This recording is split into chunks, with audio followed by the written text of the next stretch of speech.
Jesus Christ, that's loud. I forgot how loud that music was, my lord. Can you feel life? Am I really gonna read the entire Sonic movie script? I mean, the first script. Look like I you wish came I here had for the first script, man. more. Yeah. Can you feel time slipping down your spine? Ooh, you're trying to ignore. Yeah. But you can hardly swallow your God, this is. I forgot how much Sonic music slapped. Oh my god. well, you can't help but follow and put you right back where you came. For the people. Live and learn. Hanging Why on is the this song edge actually a of bop? tomorrow. Live and learn from the words of Why does yesterday. y'all think this song is going to be in the Live and movie? learn. Oh wait, it was If from you Flash. Never mind. fail, if you follow, live and learn. You may I'm actually never going to find read the your first movie script. There's no way. way. Right here.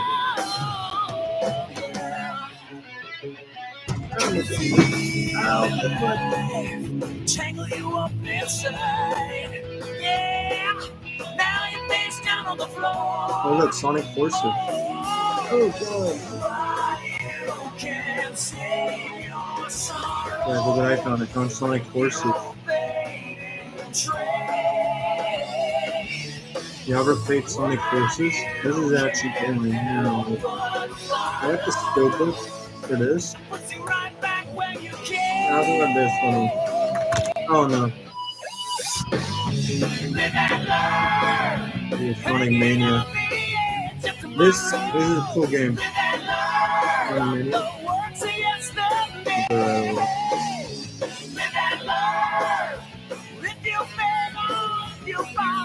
This is a good one. They got so many cool. I should play a Sonic game on the channel at some point. We'll be reading the Sonic movie script soon. There's no joke. I'm actually gonna read the entire script. It's everything. I literally have the entire script in my hands.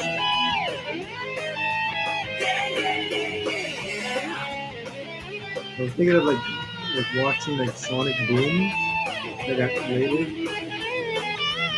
Like that's gonna be like a screen next week. Like Sonic Boom, this show's unhinged.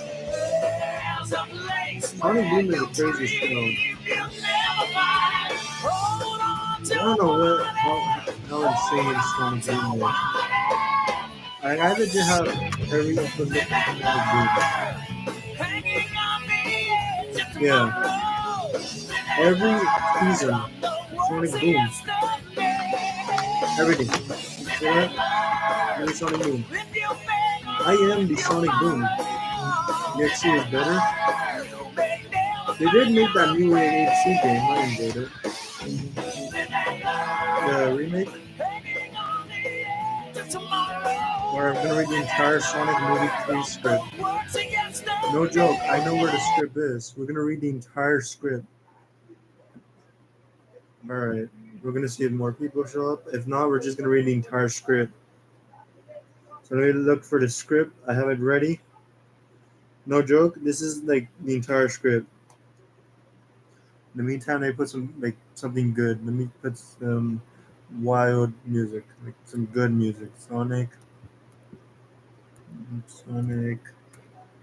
music. Let me put something good. Let me put something dumb.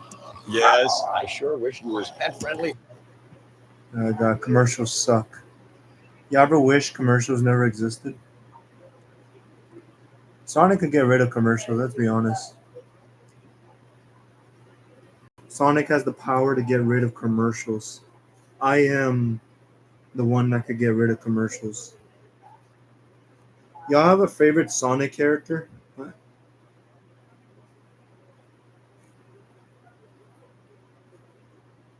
Hello.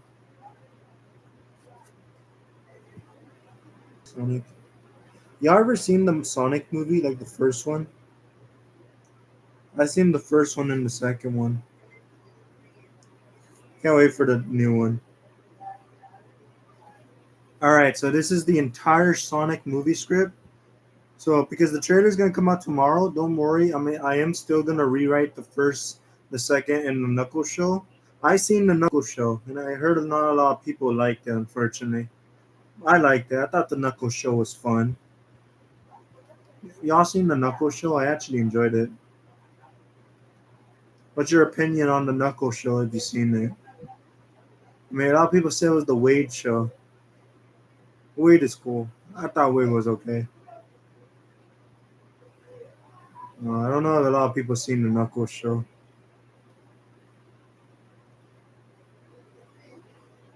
But I'm gonna go ask Knuckles.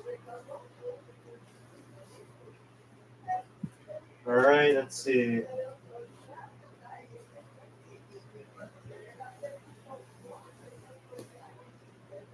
So it's me, Knuckles. Sonic, what do you want me to tell them? Tell them about your show. My show is cool. Go watch it. Oh, you heard him. Go watch it. Your favorite character is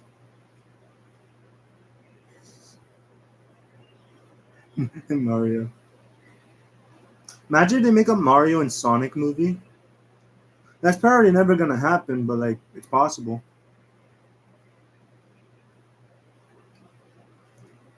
Y'all think that a Mario and Sonic movie might happen? Like if we ever get to the point where every video game movie character gets their movie, do you think a Mario and Sonic movie might happen?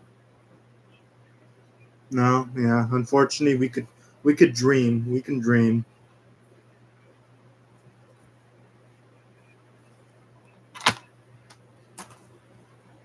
It's not your spotlight, it's mine.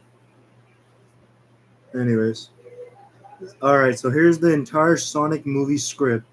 Like no joke, this is everything. It's time to read the entire Sonic movie script. Sonic.exe. You know what's funny? Sonic.exe became popular all of a sudden. Like I think it's because of the Friday Night Funkin', right? There was like a mod in the game where it became popular, right? Is that why? Or is it because of like the new remake that came out? Is that why he became popular again? I guess. Yeah. All right. Let's start the entire script of the Sonic movie. We're gonna be here a while. I think it's both. Sure. Let's start the script. The film opens with the Paramount Picture logo, with rings being in the place of the stars, flying across the ocean, and forming the iconic arc over the mountain. We see the Sega logo appear, showing multiple games made by the company, and the original film logo is presented on a red background and a metallic blue text before fading out to the black and the fading an entire new scene. You know, when I saw that opening in theaters, that gave me like that gave me tears. Right? Y'all, when y'all went to go see the Sonic movie and y'all saw that like logo across the stars, what do y'all thought of that movie logo? That was a cool logo. Like it showed all the games and it showed Sonic Lost World. Like of all the games they could showed, they showed like I think they did show Sonic Adventure, but they also showed Sonic Lost World. Not a lot of people remember Sonic Lost World. All right. We start in the San Francisco scene day. The camera zooms in on the city and two blazing specks of a light dash all over the place as one shoots lasers at the other. We then see an enemy aircraft flying throughout while it's chasing a blue hedgehog. It's Sonic, who is running from the pursuers. We see close ups of Dr. Robotnik in his craft and Sonic as he runs. The scene freezes after an explosion. We see Sonic barely missing it as Sonic begins to narrate as he does. So, I know what you're thinking.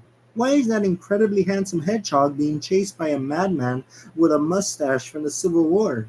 The scene unfreezes and Sonic continues to run and dodges lasers blast from Dr. Robotnik. Sonic begins to speak once again. Well, to be honest, it feels like I've been running from my whole entire life. Is this too much? Am I going too fast? Well, it's kind of what I do. You know what? Let's back up. That is so hilarious, to be honest. Like, he's literally the narrator. Anyways, we see the whole chase going in reverse, as well as frames of future clips for a split second. Each time one passes, as Sonic mimics a rewind sound effect. You know what's funny? Like that opening sequence is just like the entire Sonic movie. If you just like cut a little bit of scenes, and then there you go, you got the full Sonic movie. We see a scene on Sonic Island Bay. That entire scene where Sonic is like a young child, the Sonic Mania music plays, right? There's only like two Sonic songs in the movie. You got the Sonic Mania theme and the Green Hill Zone theme. Like not a lot of Sonic music plays in this movie. Throughout the narration, we see various shots of Sonic zipping throughout the terrain in the lands of his island. This is the island where I'm from.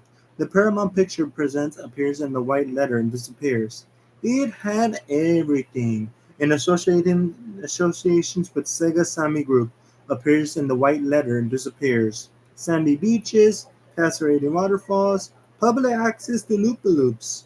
And I never had to catch a school bus because I could run across the entire island in less than 2 seconds. An original film production appears in white letters, and we see a close up of a younger looking Sonic running across the terrain as the text disappears. Also, there was no school. I know, pretty sweet island, right? Young Sonic runs across a ramp and shoots up into the air. Yeah! Young Sonic lands back on the ground and continues zipping through the island. I was born with extraordinary powers and was told to keep them secret. A Marsa Animation Planet Blur's studio productions appears in white letters. And like any kid, I did the exact opposite. Young Sonic runs up some bridges to a small horse house. He curls into a ball. You know what's weird? So there was no school in like the island. So how did Sonic learn anything that he learned? Like, did he just know how to do anything that he learned in the movies? Like, straight up, it's kind of like strange. But yet again, this is the Sonic franchise.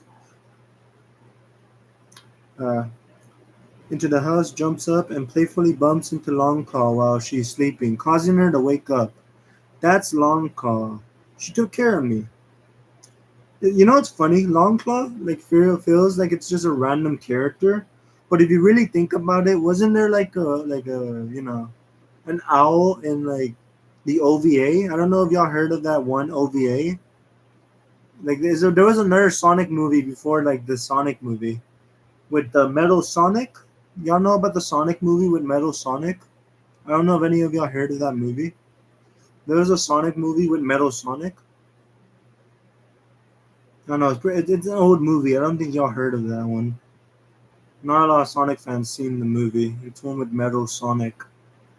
It was the one with classic Sonic and Metal Sonic. There was like an owl character in that movie as well. I don't know. Maybe not a lot of you heard of that movie. The Sonic OVA. Wasn't really a movie, but like it was like as long for a movie as possible. None of y'all heard of the OVA? We'll probably watch that at some point in the future. It's actually pretty good. That's Longclaw. She took care of me. Young Sonic lands on the ground, now out of the ball form, and is laughing all happy. She was basically Obi-Wan Kenobi. If Obi-Wan Kenobi had a beak and ate mice. Sonic, someone could have seen you. Young Sonic responds with, no one saw me. I'm too fast. And I wanted to be this. Young Sonic pulls out a flower he picked up from the outside, which makes Longclaw happy. However, Longclaw notices a tribe of echidnas in the trees, aiming their weapons at the duo. She then shuts the door and grabs Sonic to protect him. Get down, Longclaw says. The echidnas fired their arrows from every corner of Longclaw's house, which one arrow breaks the window, barely missing Longclaw, and passing through Sonic's flower, pinning it to the wood floor. Turns out, with great power comes great power of hungry bad guys, and I led them right to us. The echidnas climb through the windows and prepare to attack, but Sonic and Longclaw escape through the back window as the echidnas continue firing arrows at them. Eventually, Panchamac fires his arrow and it strikes Longclaw, knocking her and Sonic out of the sky and sending them plummeting to their ground. A wounded Longclaw gets up and puts a very concerned Sonic on his feet, and he looks up at her. Listen carefully, Sonic. You have a power unlike anything I've ever seen, and that means someone will always want it. The only way to stay safe is to stay hidden. Longclaw takes a ring from her satchel and tosses it, which opens a portal to a forest on the other planet at night. This world is on the far side of the universe. You should be safe there. Young Sonic responds with, I don't want to go without you. Longclaw responds, You must. She hands Sonic her satchel rings. These rings will be your most important possession. Longclaw gasps as she hears the Echidna tribe getting closer. Then she looks back at Sonic. If you ever get discovered, use one. She gently pushes Sonic closer to the portal with her ring. Never stop running. Now go! Sonic runs through the portal and looks back horrified as Longclaw prepares for an attack. Longclaw! Young Sonic yells. He starts running back. Longclaw looks back at Sonic one last time as the echidnas get even closer. Goodbye, Sonic, Longclaw says. No! Young Sonic yells once again. Before Sonic can even get back to Longclaw, the portal disappears in slow motion. No! Young Sonic tries to yell once again. Sonic now realizes that he's by himself and must do what Longclaw instruction did. The Sonic the Hedgehog main logo for the film appears, reading out in bright blue text, Sonic the Hedgehog, in a red square underneath, and the scene once again changes. We're at the scene where Green Hills, Montana, 10 years later, day. Behind a welcome sign, we see a Green Hills Sheriff Department, Ford Ground, Victoria Police Inspector patrol car sitting idle by the road and a police officer named Tom Wachowski. He is holding a speed velocity gun, trying to find speeding drivers passing by his speed trap. Come on, one car? Tom shakes his hand a little from holding the radar gun for too long, and he starts messing around, and boredom kicks in, acting like he actually tried to catch the speeder drivers, only to accidentally whack the side of his face radar gun. Finally, Tom puts it aside. I'm bored. Suddenly, Tom hears his radio and hits WB Dewey. Wait, Whipple is on the other side. Over radio. Tom, do you read me? Are you there? Tom grabs the microphone and answers back in a joking manner. No, Wade, actually on a yacht in Barbados with Rihanna. The scene changes to the police station day. We see Wade at the police station. OMG, that's amazing. Please some pics. The scene changes to the Green Hills, Montana speed trap day. No, Wade, I'm at the speed trap.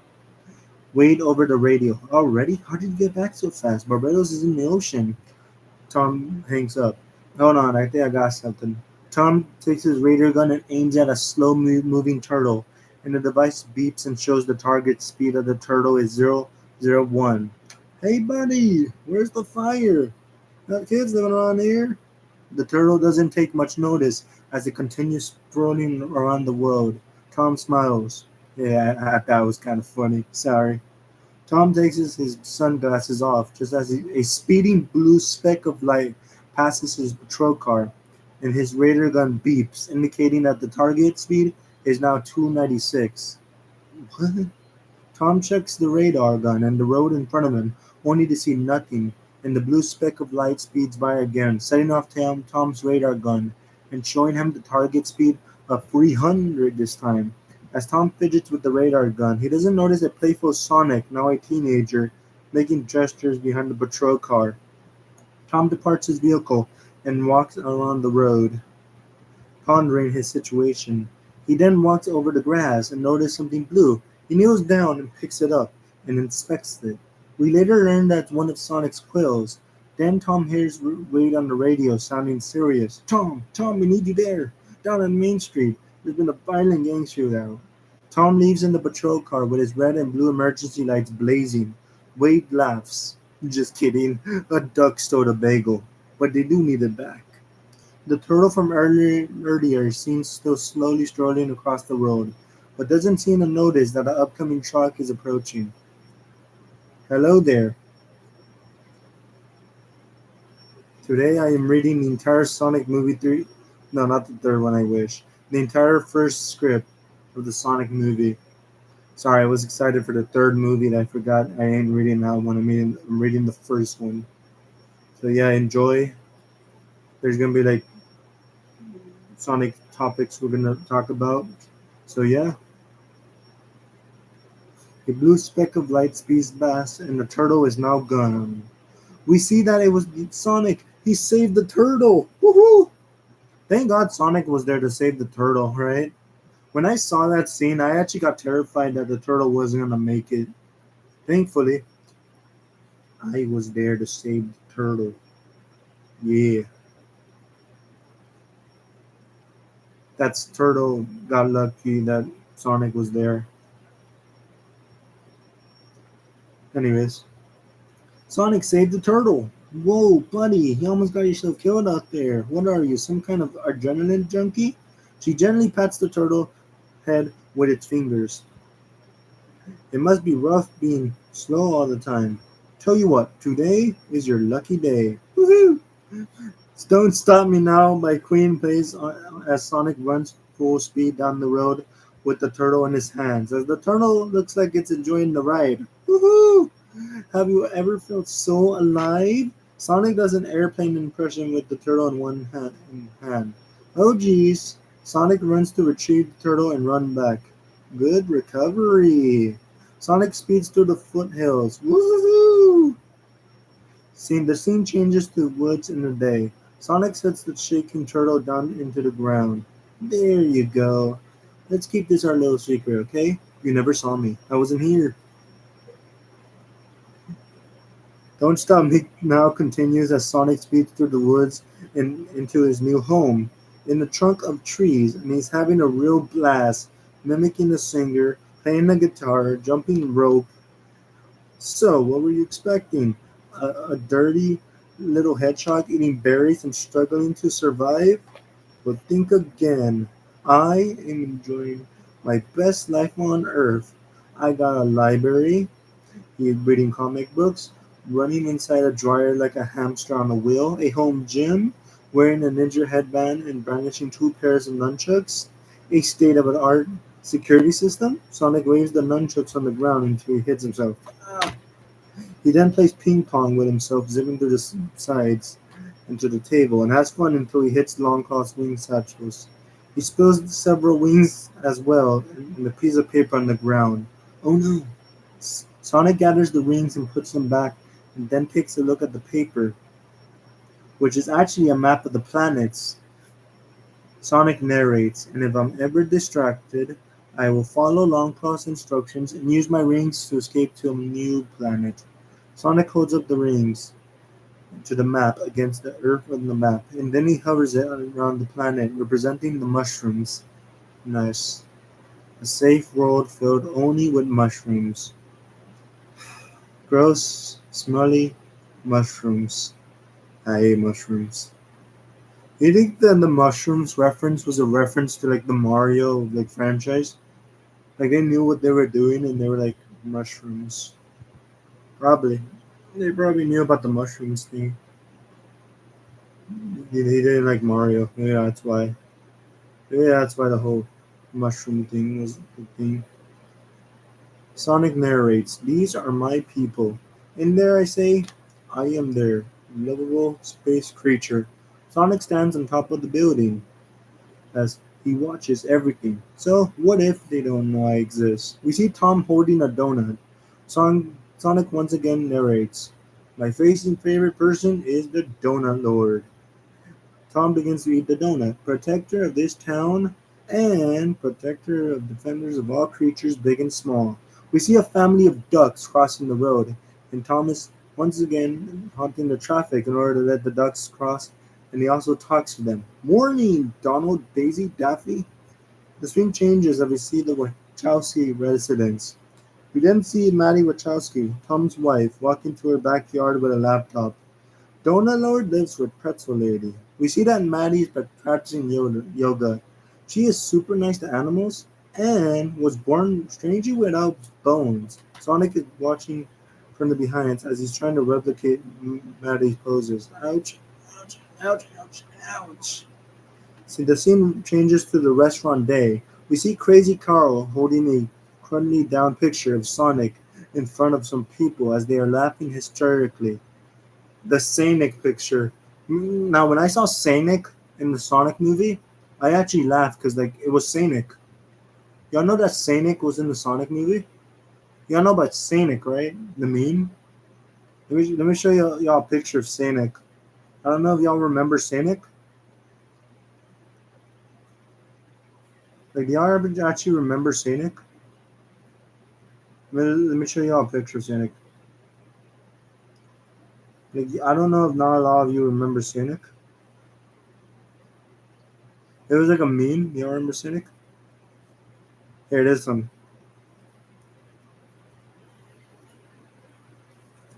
got a picture. Hold on. This one. Y'all remember Sonic? This one? Y'all remember this? This was in the movie. This actually made it into the movie. Y'all remember this? Y'all remember Sonic? This was in the movie. This was the funniest thing I seen in the first movie. Like, I actually burst out laughing in the theater. I don't know if many people knew like the reference when they first saw it in the theater. That was funny. Like, that was in the movie. I think in like the second movie there was a reference to like the doing of the way. I don't know if that was supposed to be the reference. I doubt it was supposed to be the reference because in the second Sonic movie, Eggman told Knuckles, "I'll be happy to show you the way." I don't know if that was supposed to be a reference to that, but it probably was. Because there was a scene in that movie where it's like it was supposed to be that reference. I doubt it though. I doubt it. Anyways, let's get back to the. That was just goofy though. I doubt it was a reference though. Like, doubt it. Hello. Yeah, that the Sonic reference was actually meant to be like the movie reference. I doubt it.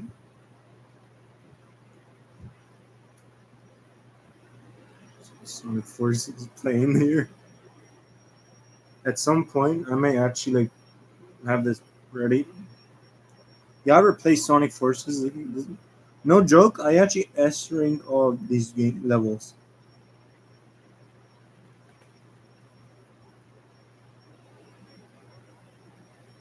Hold on.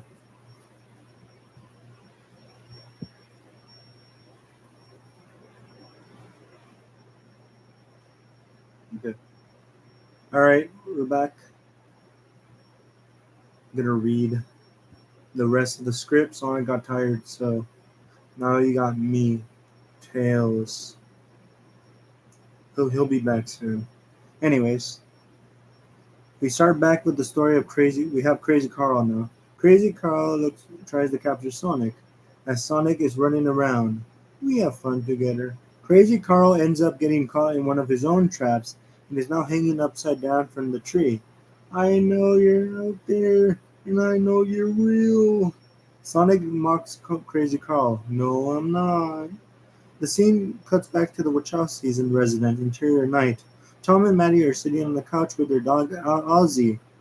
Y'all know for the Sonic movies, Ozzy the dog is not the same like dog act like the actor of the dog is not the same as in the Knuckles show. They changed the dog actor. I wonder what happened to Ozzy. It's not the same dog. Tom and Maddie are sitting on the couch with their dog Ozzy, eating popcorn and watching the movie. Sonic narrates as he says movie night is his favorite. Sonic slowly rises from behind the window and has his fingers crossed, with his eyes closed. Please, please, please, please. Sonic opens one eye and sees the movie title, Speed, appear on the television. Yes, Keanu, you are a national treasure. I feel like the reference of Keanu Reeves in the first Sonic movie like was just foreshadowing, right? Like in the first Sonic movie, there's a reference where Sonic watches TV, like and Keanu Reeves is in like TV. I feel like they knew like Keanu was gonna be Shadow this whole entire time. Howard Payne on the TV, Dennis Hopper, Pop Quiz Hotshot is a bomb of the bus. Sonic repeats the quote, Pop Quiz Hotshot, yeah, makes a quiz gesture. It's a classic line. Sonic narrates, basically we're like family, even though we haven't met yet. The scene changes to Sonic in a therapy office in day. As a psychiatrist speaking in the German accent, wearing glasses. I am not doing the German accent, that would be not good to my image. How many times have you watched the first FNAF movie? Surprisingly, I've seen it like 260 times. Where I have I have studied the FNAF movie. No joke. I have a on my channel where I studied the film. I have multiple Google Docs where I studied the movie. You can see like the making of the film, some behind the scenes, trailers, TV spots, everything. If you want any like info on the movie, I'll give it to you right in any info, anything. I also know a lot about the Sonic movie as well. I've seen the Sonic movie a lot as well. The only thing I can't tell you is like the deleted scenes because I'm not really allowed to tell you that.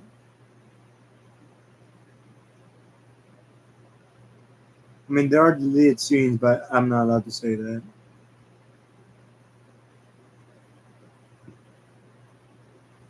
Like that's all I know, but like I'm not allowed to say anything about that. I know a lot about the Sonic movies as well. Seen those a lot of times. True. But perhaps at some point in the future, they might give us the rated R cut of the FNAF movie.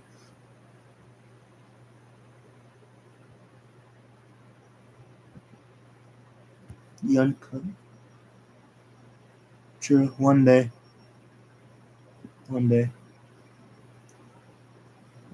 We cut to Sonic as he is a psychiatrist, speaking in a German accent, wearing glasses and holding a clipboard and a pencil. I'm surprised Sonic learned how to use like all these items. If he like wasn't like nobody teached him, like no one taught him. Like how did he learn to use all these items? Did he just like learn from the people, right? Like did he learn from all the people on like all these days? Like that's the question I want to know. True, probably long though. You don't think your product line installation is making you a bit crazy, perhaps? Sonic tells himself, playing the role of a patient. Crazy? Me? No way, Doc. You got me all wrong. He plays the role of the psychiatrist again. And despite all these so called friends of yours, Sonic takes off the glasses. Deep down, you're still rather lonely. The scene cuts back to the Wachowski residence at night. As Sonic leaves for the night, he takes one last look through the window and smiles a little from seeing the Wachowskis enjoying their movie night. Sonic narrates, perhaps afraid to be alone forever. Sonic frowns and departs. The scene changes to the Wachowski residence at night.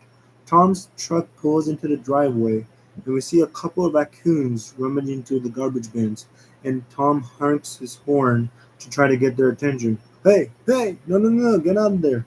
The raccoons exit the truck. Oh no, okay. The raccoons exit the garbage truck as Tom exits the truck, annoyed and agitated. Hey, come on, get out of there. Hey, move. No, the poor raccoons, they didn't get any food. What did raccoons do? They did nothing wrong. That's adorable. Look at his hand. Yay, that's cute.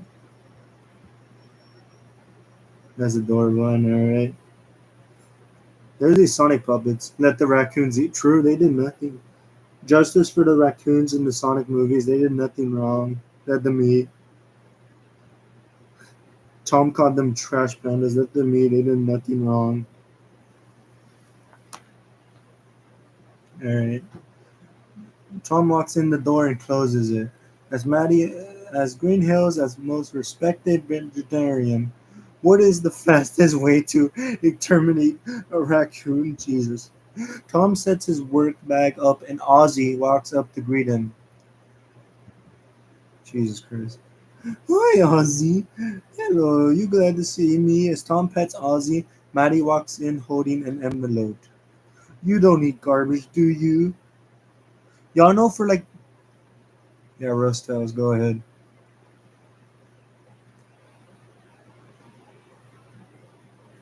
Y'all know that the Ozzy from the movie is not the same as the Ozzy from the show?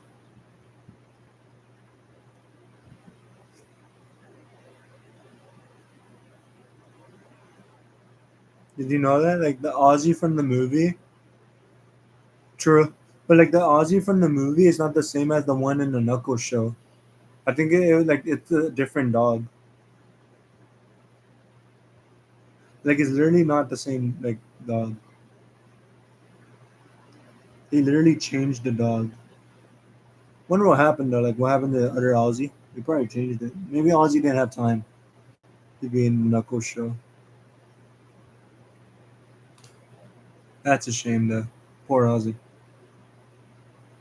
Think I heard the dog. Oh, I hope the dog's okay. I hope Ozzy's okay. I hope the actor for Ozzy's okay. This is why Cosmo. Oh my god. This is why Cosmo died in Sonic X. You think Cosmo would ever return in like future Sonic installments? Or is that just it? Like they're just not gonna even bother.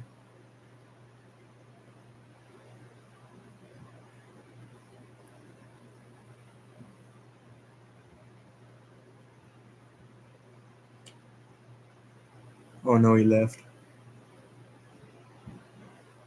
Oh no, he left. Hold on, I'll be right back.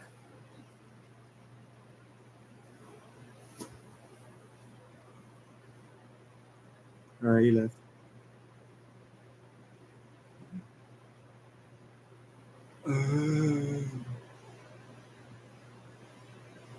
He made the kid cry. Now I'm here. God, I'm emo. Oh hell, Shadow. You're gonna see me in the third movie. You're gonna pay the tickets to see me.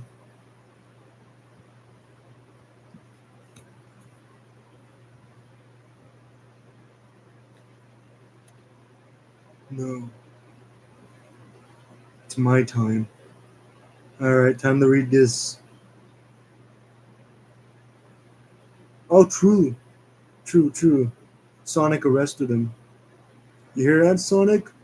You're an evil person. You arrested someone's father.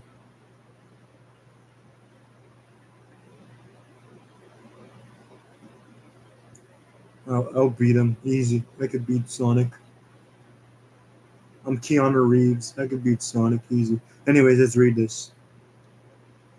I'm gonna read this in my normal voice. I'm reading this in Shadow's voice.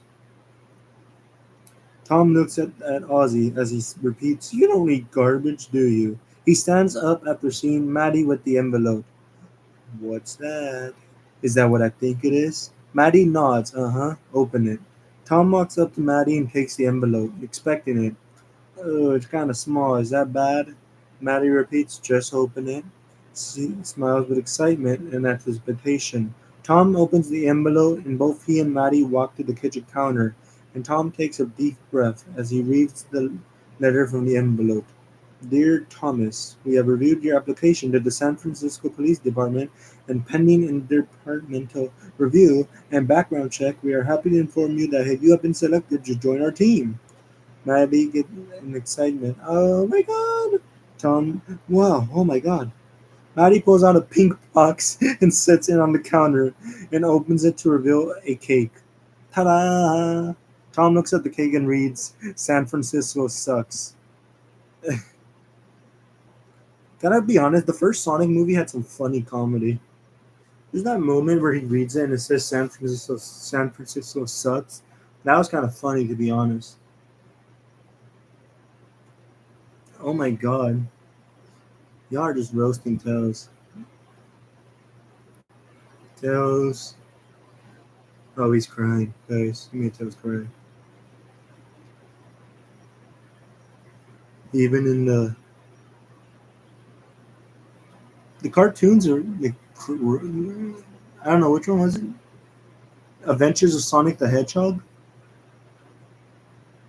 You ever seen Adventures of Sonic the Hedgehog? That shit was weird. That was a weird show. I think the second had the best, actually. True. The only thing I didn't like about the second movie is the wedding scene. That just felt weird. That just felt out of place. What was the point of the wedding scene in the Sonic 2 movie? Right? I mean, it was funny though. So yeah, but it was. There were some funny moments. It was hilarious though. So I guess there's that. They also gave us the best character in the movie. So yeah, let's just hope there's nothing like that in the third movie.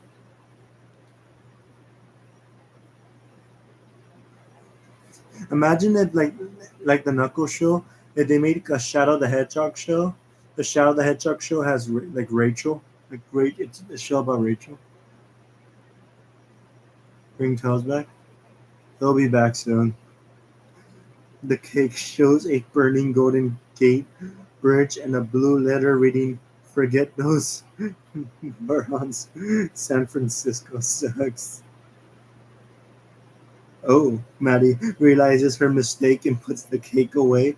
Wrong one. Maddie pulls out a new box and opens it up to reveal another cake. Ta-da! The new cake shows the word "Congratulations" and a red letter at the top. I never had a doubt. And blue letters at the bottom and a decorated portrait of a police officer in the center. You never had a doubt. Huh? Nope. Tom and Maddie hug and kiss each other. I can't believe this. Oh, I know, you did it. Tom notices Maddie's laptop open. What are those? Apartment for rent I found on Zillow. Really? Zillow? They really promoted Zillow on this. Her laptop shows a listing for apartments on the website. I thought Ozzy and I could fly there tomorrow and check out some neighborhoods. They let dogs in like airlines? Last time I checked, I wasn't able to take my dog to the airlines. Like I was gonna go to like when I airlines and I wasn't allowed to take my dog there. So how was Ozzy able to go? Yeah, it's not really fair. If Ozzy's allowed to go, why am I like my dog not allowed to go? I had a dog in the chain. Oh, that's weird. Oh, maybe because Ozzy's like cool. You have to be the coolest dog in the world to be allowed to go. Sure. Tom repeats what I mean. This is all happening so fast. Tom walks to the dining room and sits down at the table. Maddie replies with, "Oh man, it's the craziest thing. You applied for the job, you get the job." Maddie walks to the dining room and sits across from Tom. Well, pending a background check. Maddie replies with, "Oh man, hope they don't find out about that time you used the neighbor's Wi-Fi." Tom, correction. I'm still using the neighbor's Wi-Fi. You know, Tom's a cop and all that. I'm surprised he has to use the neighbor's Wi-Fi. Right? Ozzy. His green glasses. That's his disguise. But Maddie, are you sure you're okay with this? Maddie replies with, Thomas Michael Wachowski. What did you do the entire time I was in veterinarian school? I worked a second job to pay the rent and a third job to pay tuition. You sacrificed for me. I'm happy to sacrifice for you. Both and her and Tom smile. But babe, are you sure you're okay with this? I mean, there's been a Wachowski protecting this town for more than 50 years? I didn't realize he was a cop for like 50 years. I didn't. He's been a like cop for 50 years.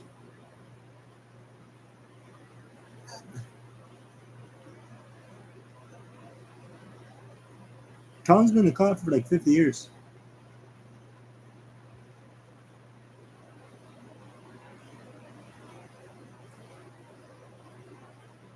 Nah, Mike doesn't like people who who are active. Mike is the type of dude to just like boring people. I feel like Mike is the type of guy that just feels that he likes boring people. He is a sleepy person after all. Tom X Sonic.exe. I feel like Sonic.exe likes no one.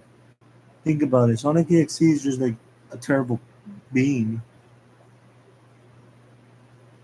You know how the easy way to beat Sonic.exe? You know how the easy way to beat Sonic.exe is just log off, right? No, Sonic.exe is not really a threat if you really think about it. Just log off, right? Just shut the computer off and that's it, right? That's how you beat him. If you really think about it, just don't play the game. Yeah, there you go. That's how you beat him. Just don't play the game, log off. There you go. What is he gonna do? Get mad? Okay. True, just change it. There you go. Easy. Easy win, easy W. Like the person in the story is so dumb because like he can literally just log off, delete the game, rip it apart, and there you go. Easy. What's Sonic.exe gonna do? Get mad? I'm just saying, like nothing that happened in the story would have happened if like he just got smart and broke the game. Like it was from the friend who sent him the copy, right? Think about this. He could have just broke the game. You know. We're gonna get back to the plot. True, he could have just Kyle could have like Tom could have just destroyed the copy and there you go. No more exe. Like it's so simple. Just destroy the copy and that's it. What is the exe gonna do? Get mad? Oh boo hoo! I destroyed the copy. And they destroy the copy, and that's it. No more. Easy. There's no more exe. Like it's easy to beat the guy. Like what is he gonna do? Throw a temper?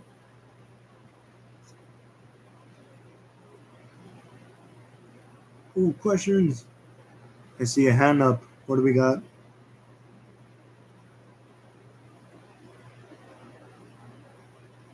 I don't know who's good.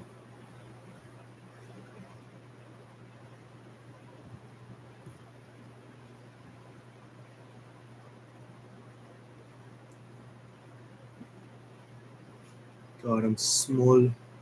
I'm not as big as the others. Thomas. Tom. No, probably Tommy's just not that smart if you really think about it. That's not Knuckles. You're right.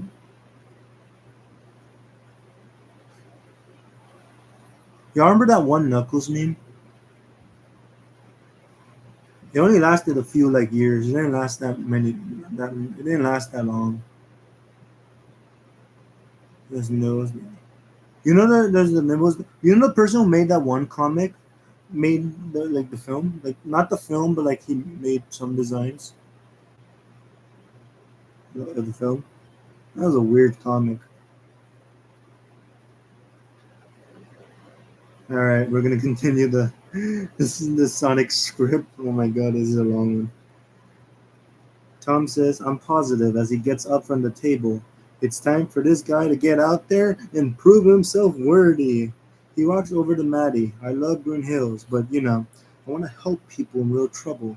I want someone to turn to me in a life and death situation, and I'll be there for him." As he nods, Maddie nods and says, "I get it. I'm so proud of you."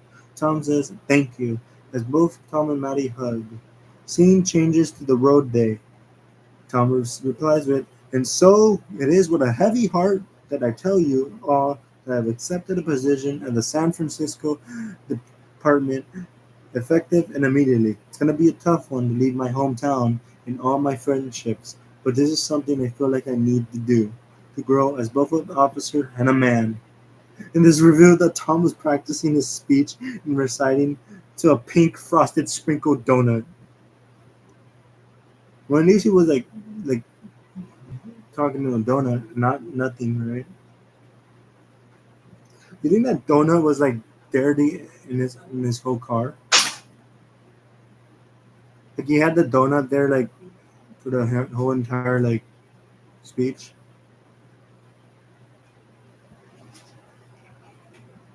And someone made a poster about Sonic 3. But the oh my god. Wait. No, this is the entire Sonic movie script. You know that they actually made another like Ghostbusters crossover. They made another Ghostbusters crossover film? Really? With Five Nights at Freddy's? They made another Ghostbusters crossover film? Really? I didn't know that. I might actually watch that. We might actually watch that live next time. If they actually did, we might watch that next time live. I didn't know that. We might actually watch that. Y'all know about the Ghostbusters versus Five Nights at Freddy's? If they actually made another film, we might watch that live next time. I seen some.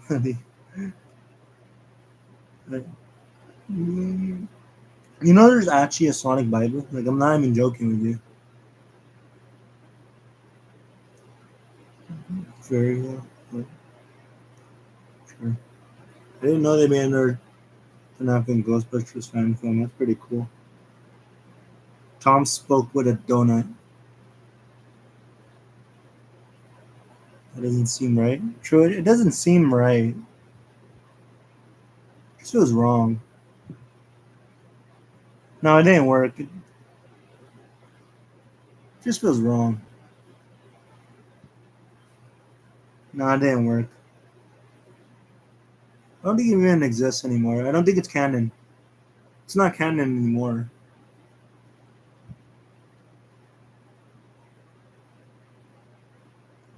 No, it didn't work. It's not canon. I don't even think it's canon anymore. I don't think Sega said it was canon. Because it's talking about like Mobius, but like Mobius is only like canon to like the show, right? Y'all know about Mobius, right? Isn't that only canon to like the show?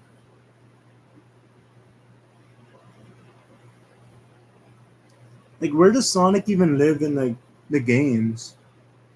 Does he even live in Mobius? Does Mobius even like exist?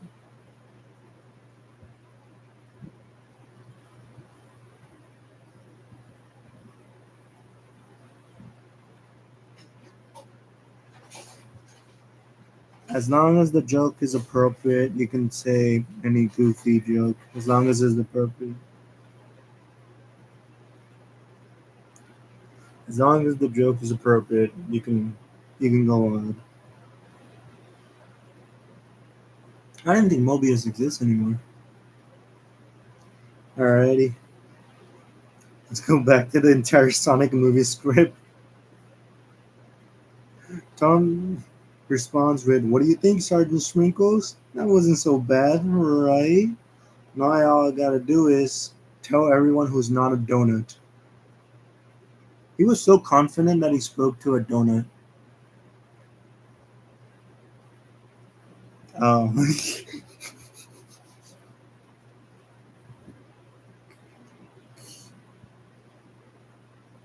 No, it's gonna- He was so confident he told the donut.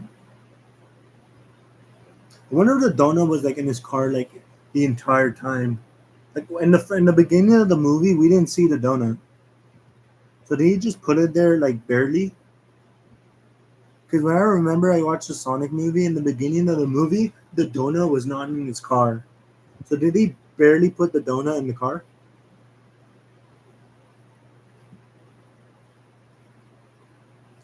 No. Question how. I have seen My Life as a Teenage Robot. The show of Nickelodeon. Nickelodeon had a lot of banger shows.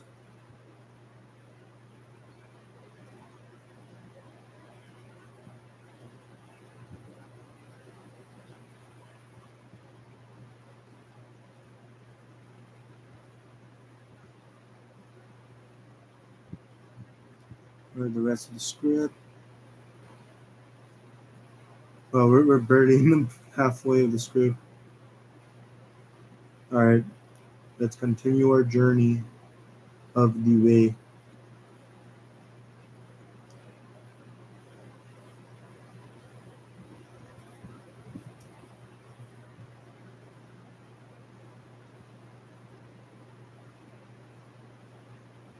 Astro Boy. Y'all remember that Astro Boy movie that came out? No one remembers it because like it bombed at the box office. That's the movie that caused that company to like no longer exist.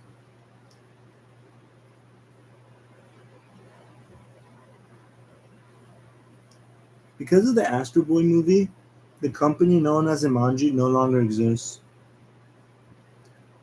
Is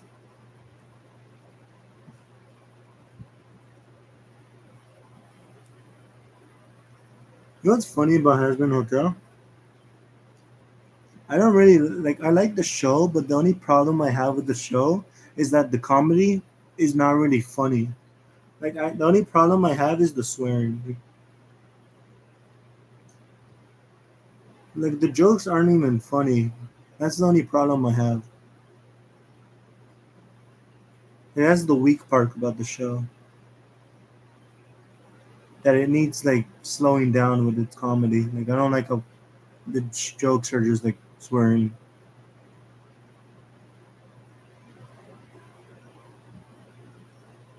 Oh yeah, Verbalace. Verbalace, like the only I feel like people watch Tasman Hotel because of Verbalace. Bro, he literally like made the show like popular because like of that 50K video. Was it real? Like did he actually spend 50K? Now he probably will do that because like the Vanilla Rabbit. Because did you see like he did the Roxanne Wolf? It's not the next 50K. He probably will. Let's be honest. I doubt he even spent 50K on the Roxanne Wolf video. He probably did though. Let's be honest. Out of all the characters, why Roxanne Wolf? That's kind of weird. Out of all of every character that's a cartoon, why that? That's just weird. That was weird. It's a robot. That's just weird. Anyways, let's try to finish the Sonic's movie script. This is weird. No, it's weird. Never releases that type of person. NFTs. Oh, I thought that's it. Actually, no, nah, bro, no. Weird.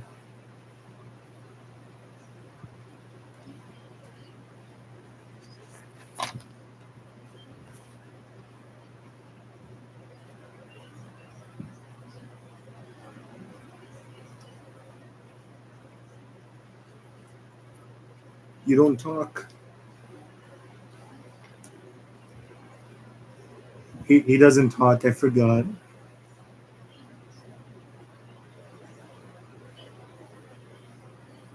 It's classic Sonic. Fine here. It's canon. I'm from the OVA. I talk now. You ever seen the Sonic OVA? You know the one with Metal Sonic? Should we need to give Sonic, classic Sonic, some voice for the OVA? Sonic was the Sonic OVA was a weird like OVA because like it wasn't really a movie if you really think about it. It was like it was supposed to be like separate like episodes. It didn't really count as a like an actual movie, but then they made it a movie. They had like a DVD of the OVA at Best Buy. You can't get it anymore. But, like it was something. It existed. Anyways,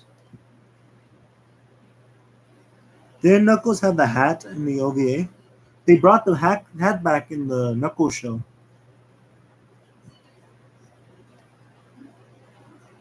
They made a reference to that in the Knuckles show. The hat. The scene changes to the baseball diamond day. Sonic is peeking from behind a tree watching a baseball game. Whoa, the playoffs. Sonic speeds over the bleachers to watch the game up close and the players congratulating each other. Later on, everyone heads home, leaving the baseball diamond completely empty. Sonic is now on the baseball diamond, admiring the beauty of it all. Whoa, so cool. Sonic spots some baseball equipment and he plays the role of a batter at home plate. Bottom of the nine. Tie score and exactly who you want to play with the game of the line? Sonic! Sonic is now playing the role of the pitcher of the opposite team. But staring him down from the pitcher mound is the most fearsome southpaw in Green Hill, also Sonic. Sonic switches back to the batter. Okay, focus, Sonic. If you win this game, you'll be the most beloved kid in Green Hill. Playing the role of an infielder, Sonic does a secret code with his fingers, straightening up his cap, slaps his face a few times, does a couple of armpit farts, flaps his hand, and cuts them against his mouth. Hit to the guy to the left. He's a real space case. Playing the role of the left outsider, Sonic blows a bubble of gum and resumes the role of the pitcher. I can't with that guy. Sonic plays the role of the umpire. Hey, batter up, Sonic. Hey, batter up, Sonic. It's subwing, batter Sonic. As the pitcher, Sonic throws the ball and speeds to the batter position as the ball makes its way toward home plate. Then he hits the ball high as the outfielder. He smells a flower in the grass and sees the ball. I got it, I got it, I got it. Sonic tries to catch the ball but is unsuccessful. I don't got it. As the batter, Sonic runs to first base and round second. When he throws the ball as the outfielder, he dodges the ball in slow motion. As the batter, he comes up to the third base and plays the role of a teammate. Go home, go home. Sonic runs to third base and he plays the umpire again. Come on. Sonic jumps and makes a dive for the home plate. The umpire catches the ball and he makes it safe.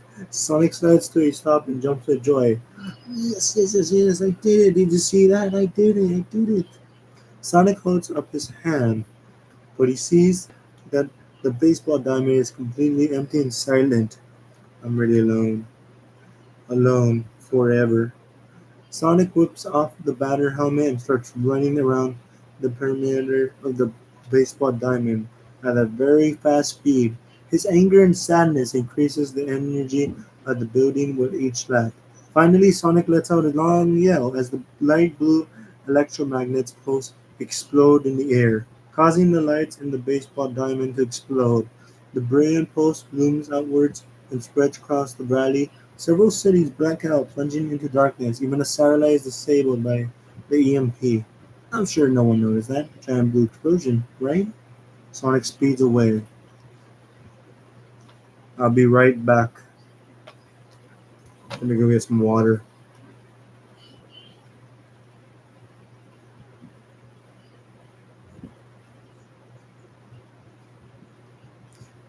In the meantime,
Sonic, I don't want to. Sonic, I don't want to go. Sonic, no, please don't make me. Do I have to, Sonic? Do it for the video. Do I? Silver, if you don't go in that stage, I'm not paying you. You're not getting your next game. Fine. Am I gonna get a game? Never. Sega doesn't care about you. Go. I guess we're doing this. Hi guys, it's me, Silver the Hedgehog. You probably don't even recognize me. I haven't had a game in like years. Nobody recognizes me. It's been years since I had a game, guys. Like, does anyone even remember me? Silver the Hedgehog? Nobody remembers me. It's no use. You'll probably remember me from that one movie. Silver? It's no use. You'll probably only remember me from that. Sonic, am I gonna get my game? Never.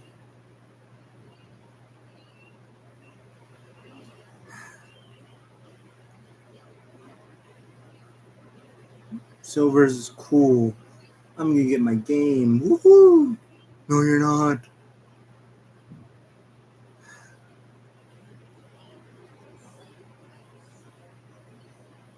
No game. Why isn't there no Silver the Hedgehog game? I feel like I'll make a lot of money. Anyways, back to. It's time that we read the Sonic movie script. Once again, we're gonna go back to where we were. I wish they make a Silver movie. You think Silver's gonna appear in the third Sonic movie? There's no way. There's no way they.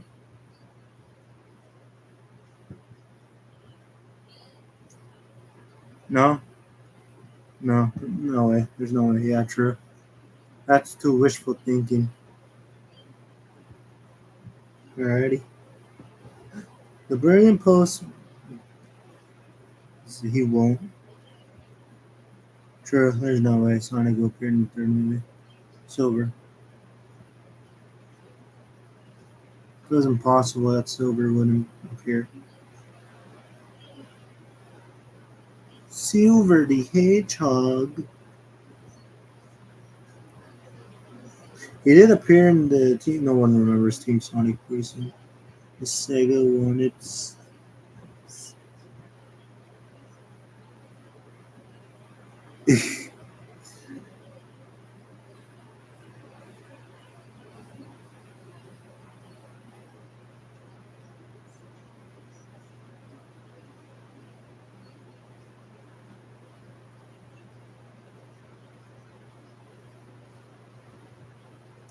I do know Silver's theme song, Dream of Absolution.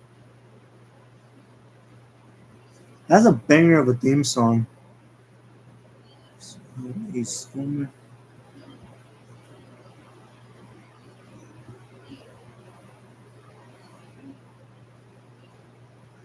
Who's Blaze? Oh yeah, I know Blaze. Oh god. Can't believe I forgot who Blaze was. Oh my god. So dumb. I legit almost forgot who Blaze was.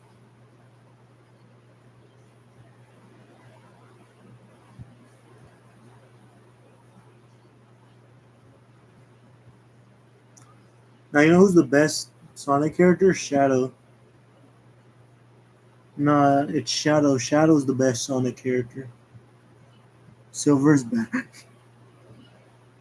No joke, Silver is actually cool. Like, well, not Sonic 06. Silver, he's not. He's not cool. Like,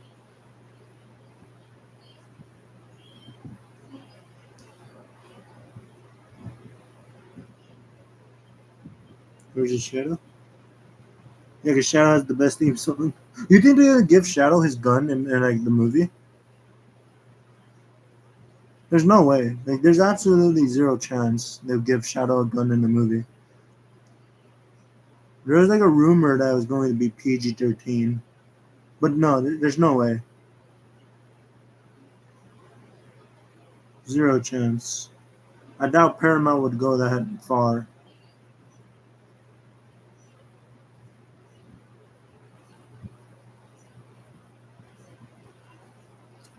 doubt they will go that far though. There's absolutely zero chance. Alrighty. The brilliant pulse blooms outwards and spreads across the valley. Several cities black out, plunging into the darkness. Even a satellite is disabled by the EMP. Sonic replies with, I'm sure no one noticed that giant blue explosion, right? He speeds away. The scene changes to the police station interior night as we see Wade. Y'all know Wade from the Knuckles show, your favorite character, Wade. Woohoo! Tom notices Wade on the caller ID in the dark as he answers, Hey, Wade. Wade. Remember when the Knuckles show came out and like Wade? Yeah. Who's Wade? I remember how people saw the Knuckles show and then Wade, like it was all about him. Like it wasn't the fourth episode just like Wade, like and Knuckles wasn't in that episode for like the entire minutes. Remember I think there was an episode where Knuckles wasn't in the episode for the entire like runtime, right? I haven't seen every season, but like I've seen some episodes. It's pretty funny, kind of funny. Funny, Nickelodeon was funny in their times. Probably. You think they're gonna do the part where Maria got like shot? There's no way. There's no way Paramount is going that dark. No way Paramount is actually gonna do the moment where Maria gets shot. I doubt it. I doubt it. There's no way. But if they're gonna do Shadow's story, do you think they're actually gonna do that?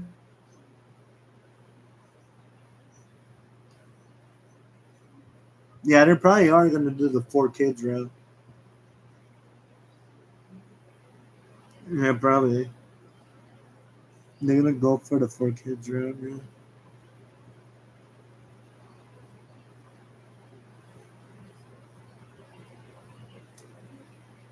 Yeah, well, at least we know that Knuckles has good taste in chips. He likes Doritos. I just realized he didn't even get to finish those Doritos.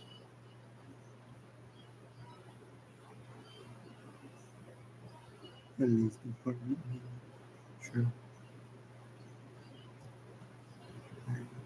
We're back at the script. Wade replies with, Hi, Tom, Wade here. What is going on? Well, gosh, Wade, I think the power's out. Well, you know, the lights are out. The whole town's freaking out. What should I do? Okay, relax. Take a deep breath. Call Gil. See if they can locate the John line. Then call Zim and see if he can get his generator over to the Super Q so the food stays fresh. He notices something blue glowing in the dark. Wade is over the phone. Call Zim before Gil. Got Kill. Hello? Tom replies with, I'll call you back. Wait, no, wait, hello, was that any of the instructions? He set his cell phone down. Okay, alright. You can do this. What was the first thing he said to do?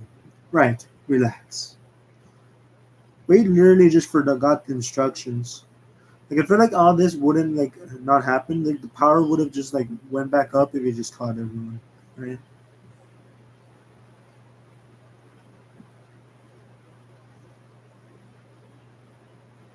Goodbye. Enjoy the rest of your night.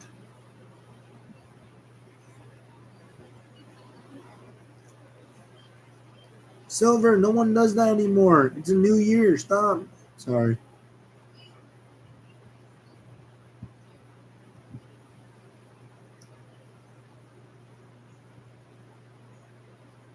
The scene changes to the Wachowski residence night. Tom moves an object aside and sees Sonic's quill glowing bright blue in the dark. Electricity crackles along it and picks it up. He inspects it once more. The scene changes to the Pentagon night. The top members of the United States military sit down at a table in the joint meeting. They really brought the military to the Sonic movie. That's wild. The military sit down at the table in a joint meeting held by Commander Walters, commander of the U.S. Armed Force. Wow, that's wild. Commander Walters replies, 20 minutes ago, an energy surge knocked out power across the entire Pacific Northwest. What do we know? Navy Chiefs of Staff replies, well, our first instance was it was an EMP, but electromagnetic pulse don't have that kind of power. NASA wrote out meteor strike of the solar flares. The Department of Energy says it's not a power pulse malfunction. Well, seems like we're really good at figuring out what it wasn't. This could be a prelude for a larger attack. I'm suggesting we scramble the 5th and 6th Regiment. No. This needs a much more sophisticated mind. Someone who understands technology. You want to send in a lab rat? Not just any lab rat. A lab rat with teeth. You're not suggesting. I think you're suggesting. I know he's a little weird. Weird? No. He's a psychological terrifier. But he's also brilliant. 5 PhDs, IQ off the charts, and his drone tech, it's revolutionary. You're sure he can handle this? He has a perfect operation record. Remember the coup in Pakistan? No. Or the uprising in Azerbaijan? That's not even a country. And you can take Robotnik for that. I can't believe you're bringing that freak into this. Neither can I. But we have no choice. The military have set up a detachment at the basement diamond to investigate the anomaly. A large black truck and red electronic eyes adorning its hood slowly pulls in, catching the attention of the Major Bennington. What in the... A fold-out staircase opens and set up as Dr. Robotnik's Jim Carrey steps out of the truck wearing his sunglasses, all-black suit with a trim on the inside as he makes his way over to the Major Bennington. Along with his assistant, Agent Stone, Dr. Robotnik appears the Major and takes his glasses off at the Major. He puts a hand on his sidearm holster in his case as he looks at the Major. Are you in charge here? Yes, I... Nope! My wrong name? I'm in charge. Major, me. I'm in charge. The Major hits his digital badge that is being held by Agent Stone. You've never seen anything like this before. It says I'm the top banana in a world full of hungry little monkeys. Allow me to clarify. And a synchronous arrangement based on the critical importance. The dispatch between us is too fast to qualify. Agent Stone, walking away. The doctor thinks you're basic.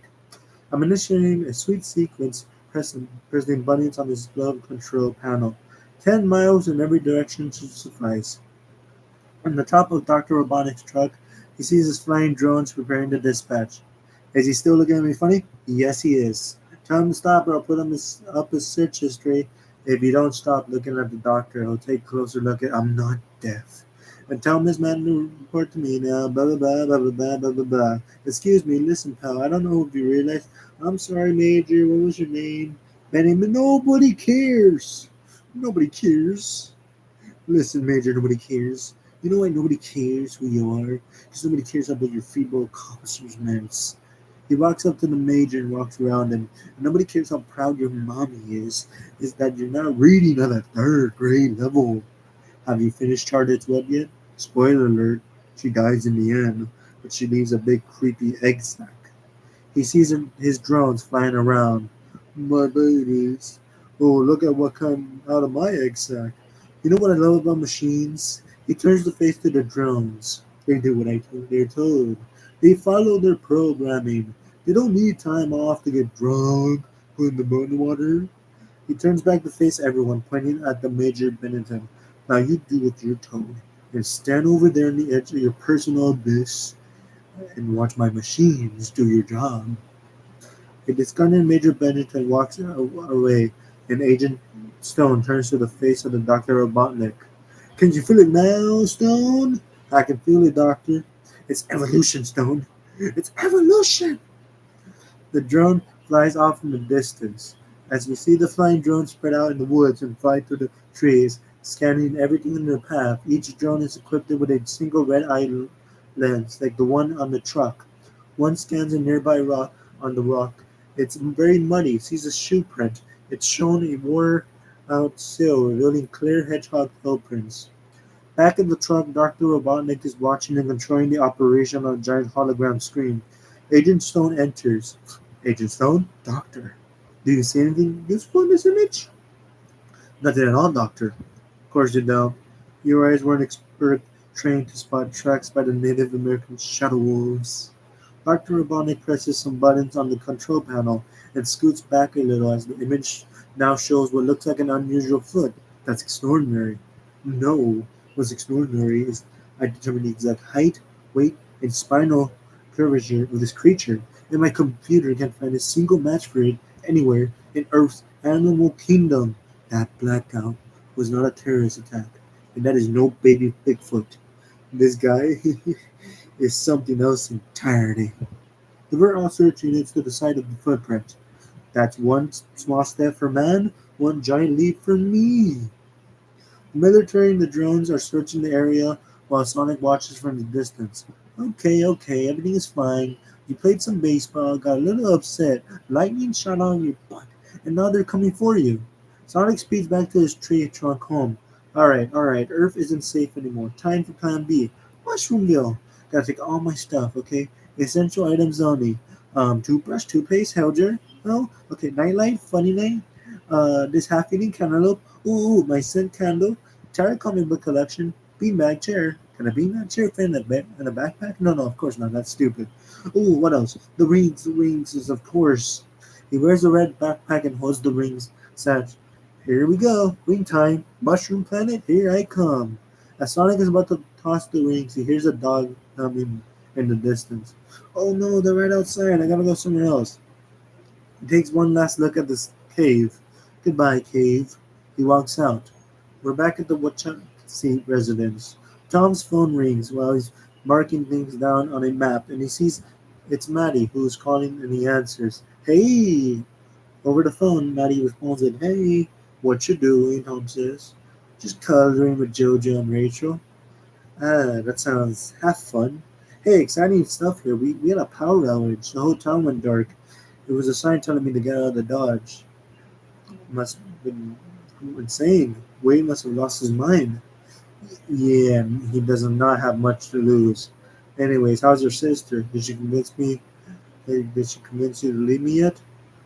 No, but she did tell me to check your phone for dating apps. Tom is over the phone. The only apps I have on my phone are the ones that came with it. And the Olive Garden. Maddie responds with, because when you're there, you're family. I like how they promote the, oh my god, Olive Garden. Tom looks out the window to his garage. The garbage cans have been knocked over. The raccoons are back, and they're in for a surprise. He opens the drawer, and it's the tranquilizer gun. Your surprise better not be my tranquilizer gun. They're just hungry. Maddie is over the phone, and also, that's for bears. Tom grabs the tranquilizer gun and loads it in. Good, now I know it'll work. Tom! I'm kidding. I'm just gonna use it to scare him, possibly to death. Love you, honey. Bye. Tom! Tom scoops a bit of cake on the finger and licks it before walking out to the garage. Rachel responds with DIVORC. The scene cuts to the garage as Sonic has now climbed through the window and is inside Tom's garage, leaving dirt all over the workbench. Okay, I'm in. He gets down from the workbench and out under to the floor, with minimum damage to Donut Lord's property. He reaches into the satchel and pulls out a ring. Here we go. It didn't work out on Earth, but that's fine. You're going to a safe world. A new safe world filled with mushrooms. Mushrooms that will be your only friend. That sounds awful. I can't do this. You have to. There's no other option. He takes a deep breath. Alrighty. He hears the door open to the garage. As Tom points the tranquilizer gun and a flashlight while looking around. SFPD, pending background check, paws in the air. He points the gun and the flashlight to a stunned Sonic. Meow. We see Tom screaming in horror as Sonic screams back. Before Tom fires the tranquilizer gun and shoots Sonic in the leg with a dart. Ow! As Sonic starts losing consciousness, He reads the words on Tom's shirt, San Francisco. Sonic drops the rings and it opens up a portal to the sprawling strings of San Francisco in the middle of the floor, and a bewildered Tom watches while Sonic stumbles to the ground and drops his rings through the portal, which lands on the roof of the Trans-American building. The portal begins to close. No, my rings! Ah. The portal is now closed, leaving an unconscious Sonic lying on the ground, and Tom is in shock at what he saw. What? Sonic is now inside Ozzy's dog cage, and Tom gently pokes him with a spatula. He didn't notice Sonic's quills and picks up the one he found earlier. It's a match. The Blue Devil.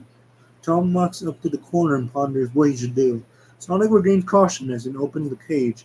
He tries to stand up, and Tom grabs his cell phone and turns back to the cage. He is startled by Sonic. Donut Lord? It can talk. You're not here to abduct me, are you? You abducted me. Okay, that's a fair point. What are you doing? Why were you hiding in my garage? I need to be somewhere safe. And you're the only person I could think of. Donut Lord. Why do you keep calling me Donut Lord? Because you're the one who talks to donuts. And then eat them when you get out of line. Again, fair. Wait, where are we? Where are all the mushrooms? Why am I still on Earth? Oh no, I lost my rings. Tom is confused. What? Tom hears a vehicle approach outside, which is Dr. Robotnik's truck. What's happening? Is this your mothership? I'm not in the mood to get probed. You think you're worried? I'm not even wearing pants. Tom looks out the window to see Dr. Robotnik's truck parked outside. What the? Sonic looks as well, but yelps and covers the window with the curtains. They're coming for me. Oh no. Who's coming for you? What does that have to do with me? I don't have time to explain, but you gotta help me. No, I don't. Why? Well, my legs, which normally would be classified as legal weapons, feel like spaghetti. And I need your help. Please, it's life or death. Tom looks at Sonic, then back to the window. Then he makes his decision. Fine, come with me. Tom walks out while helping Sonic try to walk. But instead, Sonic face palms on the floor and falling off the table. Oh, no help! Dr. Robotnik is examining some more footprints, and he uses his gloves to control them again. All right, stay here and be quiet. Good plan, great plan. We are already working so well together, practically finishing each other's sentences. Tom walks downstairs, closing the attic door out of the way. Okay, bye. Standing in the doorway, Tom looks out and sees Dr. Robotnik on the walkway. Hello there, can I help you? Dr. Robotnik walks over to the steps. Good morning, my old chum. I'm from the power company, investigating the background. If you don't mind, I'd like to take a few readings inside your house. No kidding. You're from the power company? You must know my buddy Spencer. We play softball together. Spence. He's a good man. Yeah, come in. Dr. Robotnik replies with great. Dr. Robotnik trumps up the steps and into the porch before being stopped by Tom. Take all the readings you need, except bars down the doorway to block Dr. Robotnik's path entering. Doesn't know the power company usually takes their reading from outside the house. That way they can check on you even if you're not home. Also, my buddy Spencer works for the gas company, and he's more of a ultimate frisbee guy. So, you want to tell me why you think I'm dumb enough to just let you walk inside my house? Dr. Robotnik puts one hand behind his back and uses the glove control to send out to a couple of drones to search the house. I'm sorry, Mr. Tom Wachowski. Everyone just calls me Tom, except my dentist. He calls me Tim. But it's gone on for so long that it would be so weird if I corrected him. Well, Tom, who dentist calls him Tim, you may have noticed that this entire town has been experiencing a power outage. Yep, no lights. I picked up on that. Well, 20 minutes ago, I tracked an energy post with a similar signature to the one that caused this disruption. Some of Dr. Robotnik's drones fly into the house via the window and even the chimney, and one scans the attic while Sonic watches and tries to stay out of sight.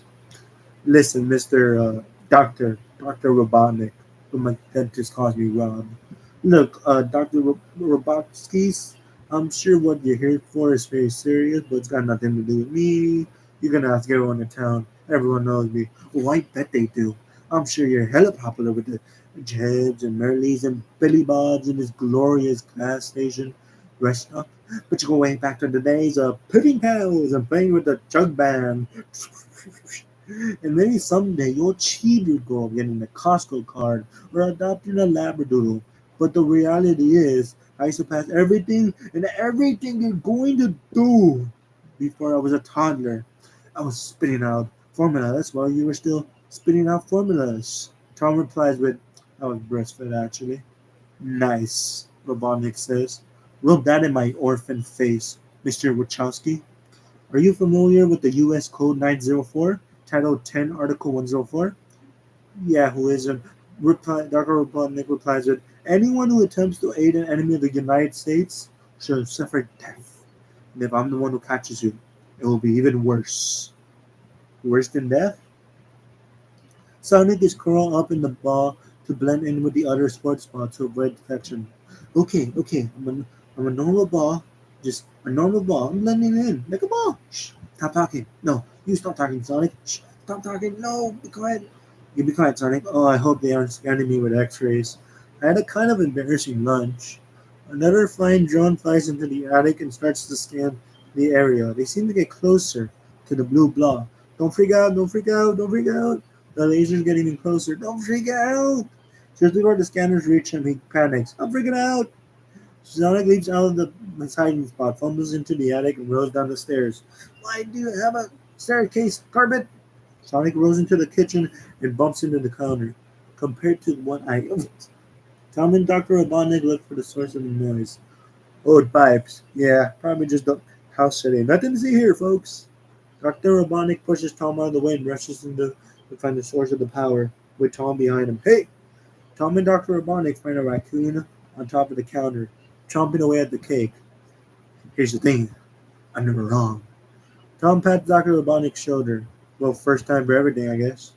Tom walks over to the counter, and the raccoons lead to a Danagi door. Would you like some cake? I hear raccoons have the cleanest mind of any animal that really eats garbage. Dr. Robotnik chuckles and gives Tom a serene look and turns away, only to find Sonic's pills on the table. He picks it up and gives a sinister smile appearing on his face. Look at that. I was right. He waves his hand down his face and notes the lack of surprise. Dr. Robotnik's face turns angry once again. Should we try this again?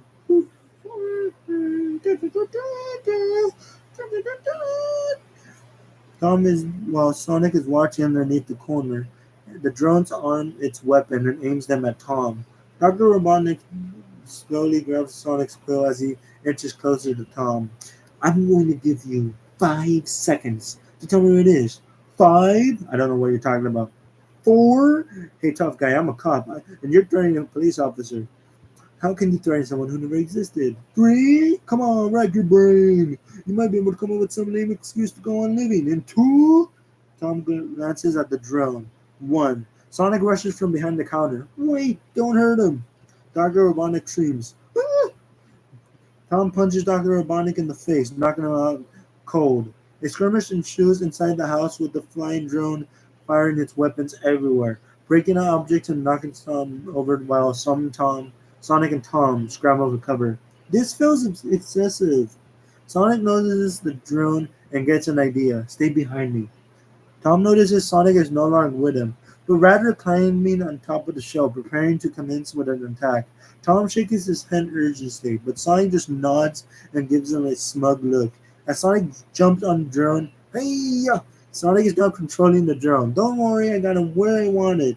Tom is scrambles for cover while Sonic is having a blast. Can you believe Amazon is going to deliver packages with these things? The drone tries shaking Sonic off. This was a horrible plan. What was I thinking? Tom tries to see something as Sonic continues to fight the drone, but it's ultimately thrown off. I'm gonna puke. Oh. Tom grabs something round off the table and whacks the drone with it, destroying the machine. He then goes to Sonic and carries him out of the house while he's acting all loopy from the fight. Come on, we gotta get out of here. Sonic is droozing now. Oh, don't tell me that's all you got. I was just getting started. Let me know if you want to go round 2 with the blue. Tom pulls him in the passenger seat and gets into the truck, starting it, and drives away as quickly as possible. As Agent Stone arrives and he walks inside the house and finds Dr. Robotnik on the floor. Doctor, are you okay? He helps Dr. Robotnik up. I saw a guy race out of here and thought that you should stop them. Open your mouth and say you thought that you should stop them. No, I thought that maybe I should check his surgery. Oh, Dr. Robotnik grabs him by the lower jaw and pulls him close. You know what's hard about being the smartest person in the world? Everyone else seems stupid. Yes. Way to go. You got that one. Whatever this creature is, it's our job to secure it, neutralize it, and see what makes it tick. Peace will be neutralizing the undercover of the source of its power, and if it resists, see what piece by piece. Oof. Doctor? Yes, Livingstone? Call optical illusions. Tell them I need new frames. They know what I like. And bring that quill with you. Yes, Doctor. The scene changes to the road day. Sonic and Tom are now riding on the open road in Tom's truck. Alright, pal, you need to start talking right now. Who are you? What are you? I'm a hedgehog. I feel like that's obvious. And I'm in big trouble. Oh, you're in big trouble. You're not the one who punched the government weirdo back there. You think you got problems? I lost my rings. Rings? What are you talking about? Okay, so rings are how all advanced cultures travel between worlds. No, mines are on top of a pointing building I only seen on your skin-tight sheet shirt. Tom sounds offended. Hey, so I would like you to take me to San Francisco so I can get my meetings back and use them to get to the Mushroom Planet. Tom responds with, Mushroom Planet? Yes! Tom, okay, right. He pulls over to the side of the road. Okay, pal, out you go. I'm sorry, what? Look, this is the worst possible time for me to go get myself into trouble, okay? You asked me to save your life, I saved yours. Now, go find your rings, go find your mushroom land, and hopefully I'm going to wake up in a hospital bed and the doctor's going to tell me that my colonoscopy was a big success, okay? So, goodbye. Bye. Okay, goodbye. He steps out of the truck and says goodbye. He notices Sonic is still standing next to the truck. Why are you leaving? Sonic replies with, I don't know where San Francisco is, okay? It's west. West? Straight shot. Can't miss it. Fine, that's cool. I'm totally cool with saying goodbye now. Sonic speeds off in the direction Tom gave him, but comes back to the truck, now soaking wet and covered in seaweed, with a fish on my head. So, as I crashed into the cold, dark water of the Pacific, I realized a few things. I have no idea where I'm going. B. Salt water stinks. C. I shouldn't even be on this planet right now, but I am. Why? Because you shot me. I know. You shot me. Alright, I heard you the first time. You don't have the pouting. Good grief. Sonic extends his tongue. There's water. I'm cold. There's a fish on my head. And clearly, I'm not going to be able to do this on my own. Tom looks at Sonic as the fish falls off his head. Alright, get in the truck. Really? He shakes himself up real quickly. You're gonna help me? I guess it's really a little bit of my fault that all this is happening to you. Not a little bit. Entirely. It's entirely your fault. Okay, it's entirely my fault. Are you gonna get in the truck or not? Yes! Sonic shakes himself again. His fur goes back to normal as he closes the door.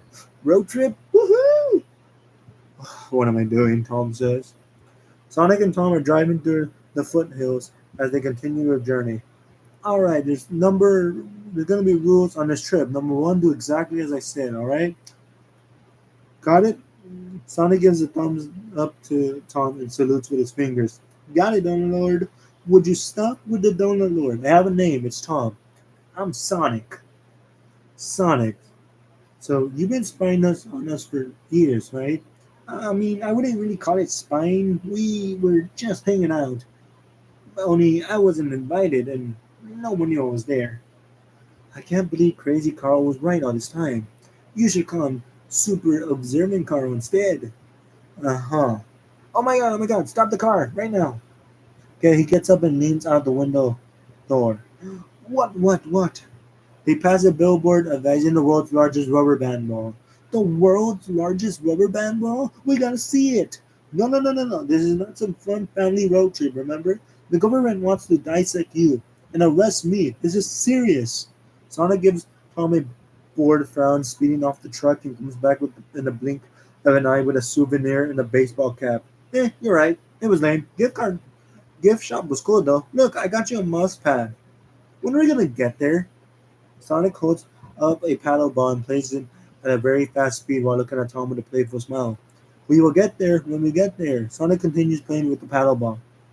Sonic and Tom pull into a rest stop on the other side of town as the truck they're in the fueling station and Tom gets out of the truck.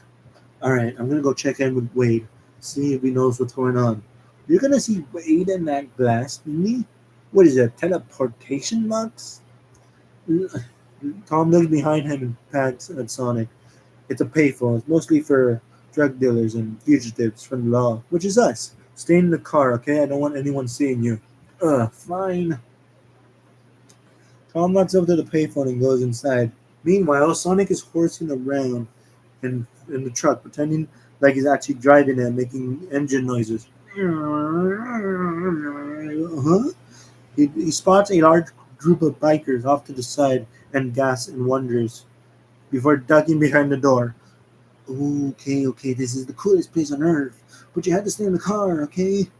Sonic slowly peeks from his head to continue watching everything play out in front of him, and it causes him to hyperventilate. Oh my god, that's so cool.